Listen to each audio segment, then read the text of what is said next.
السلام عليكم ورحمة الله. وقال الله تعالى في كلامه المجيد: أعوذ بالله من الشيطان الرجيم.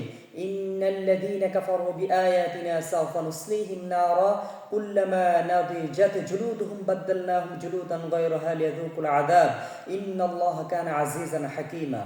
প্রিয় দিনী ভাই বোনেরা, মহান আল্লাহ রাব্বুল আলামিন এই আয়াতের মাধ্যমে আমাদের মতো যারা নাফরমান বান্দা আছে এবং জাহান্নামের শাস্তি সম্পর্কে সতর্ক করেছেন।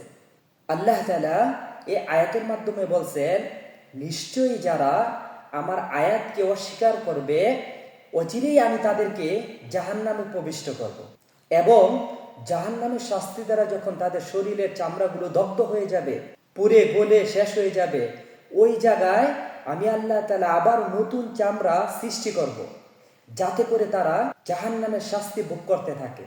নিশ্চয়ই আমি আল্লাহ তাআলা পরাক্রমশালী ও প্রজ্ঞাময়। প্রিয় দিনী ভাই বোনেরা, আমাদের এই ছোট্ট জীবনটা পরিচালনা করার জন্য আল্লাহ তাআলা এমন কোনো কিছু বাদ রাখে নাই যে কোরআনের মাধ্যমে আমাদেরকে জানিয়ে দেয় নাই। আমরা শুধু জানার জন্য একটু চেষ্টা করতে হবে। আর যদি এটা না করি আর আল্লাহ তাআলার হুকুমের অমান্য করি, তখনই আয়াতের সাথে আমাদের জীবনটা মিলে যাবে। আল্লাহ তাআলার হুকুম অমান্য করা মানে আল্লাহ তাআলার আয়াতকে অস্বীকার করা। আর তাদের জন্যই আল্লাহ তাআলা বলছে, অচিরেই আমি তাদেরকে জাহান্নামে প্রবিষ্ট করব।